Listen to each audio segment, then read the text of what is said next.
100万匹の猫という絵本を知っていますか？子供の頃に読んだことがある方も、タイトルだけ聞いたことがある方も、今日初めて耳にした方も、どうか少しだけ聞いてください。たくさんの猫が出てくる不思議で少しユーモラスなお話。でも大人になって読み返すと、この絵本にはなぜ誰にも選ばれなかった一匹が世界一になったのかというとても静かな問いが隠れています。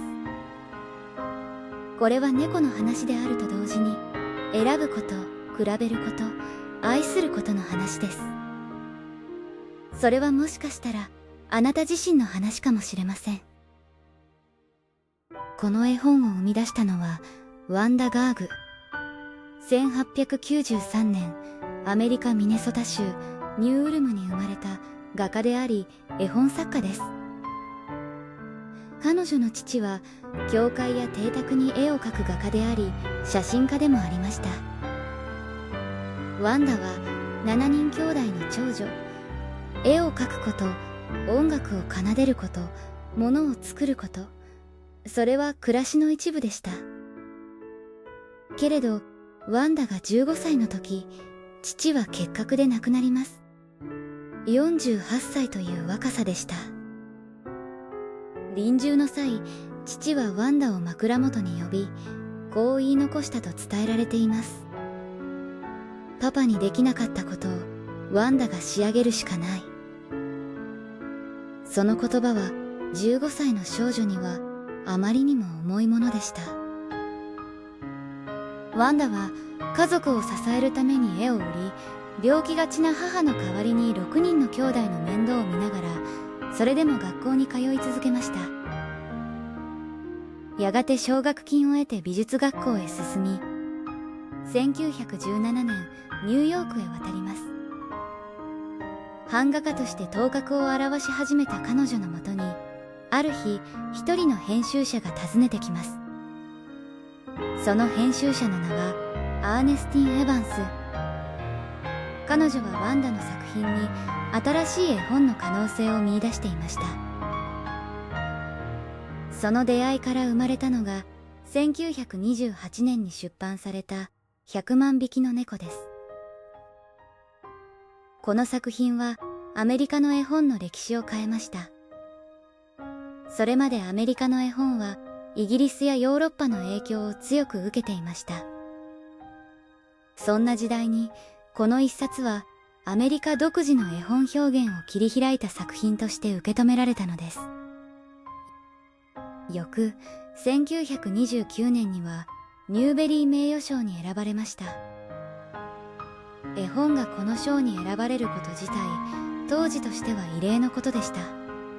そして今もなお現在も刊行が続くアメリカの絵本として最古とされ、読み継がれています。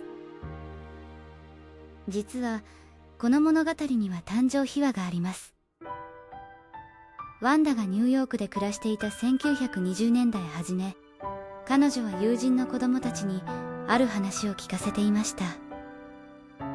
おじいさんが猫を探しに出かけると、ものすごくたくさんの猫がいてね。子供たちはもう一回、もう一回と何度も何度もせがみました。語るたびに磨かれ、繰り返すたびに洗練されていったこの物語が、やがて一冊の絵本になったのです。ワンダは絵本にダブルページスプレッドという手法を先駆的に取り入れました。見開き全体を一枚の絵として使う、今では当たり前のこの技法を絵本の中で印象的に示したのが彼女でした。また文字は弟のハワードが一文字一文字手書きで書き、版画で描かれた白黒の絵は細かい書き込みよりも余白を重んじた独特のスタイルで描かれました。子供向けだからといって美しさに妥協しない、そんなワンダの信念は静かに息づいています。物語に登場するのは年を取ったおじいさんとおばあさん。二人は静かに暮らしていましたが、どこか寂しさを抱えていました。ある日、おばあさんは言います。猫が1匹いたらね。その言葉を聞いたおじいさんは猫を探しに出かけます。たどり着いた場所には数えきれないほどの猫たちがいました。何百匹、何千匹、何百万匹もの猫たち。まるで数えることを諦めてしまうほどの猫たちがそこにいたのです。どの猫も可愛く見えました。どの猫も連れて帰りたくなりました。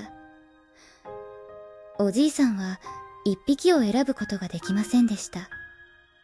そこでおじいさんは猫たちをみんな連れて帰ろうとします。けれど家に着いた時、おじいさんは現実的なことに気づきます。こんなにたくさんの猫たちと本当に一緒に暮らしていけるのだろうか。そこでおばあさんは言います。どの猫を残すか猫たち自身に決めてもらいましょうと。そしておじいさんが問いかけます。誰が一番綺麗な猫なのか。その問いがこの物語の静かな転換点になっていきます。おばあさんが求めたのは立派な猫でも珍しい猫でもありませんでした。ただ一匹そばにいてくれる小さな命でした。年を重ねるほど人が本当に欲しくなるものは大きな成功ではなく、家の中にある小さなぬくもりなのかもしれません。台所を歩く足音、窓辺で丸くなる背中、名前を呼んだ時にこちらを向いてくれる目。猫を迎えるということは寂しさを埋めることではなく、一つの命と静かな時間を分け合うことなのかもしれません。おじいさんは優しい人でした。だから一匹だけを選べなかった。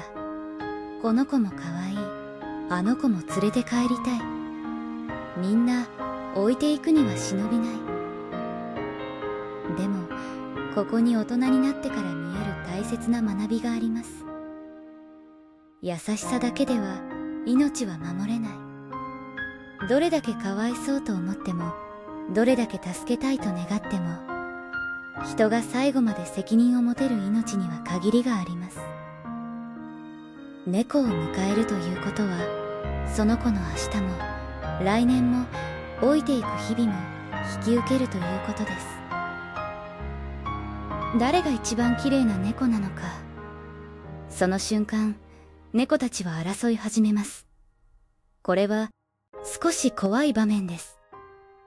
それぞれがそれぞれのままでいたはずの猫たちが一番という物差しを持ち込まれたことで比べられる存在になってしまう。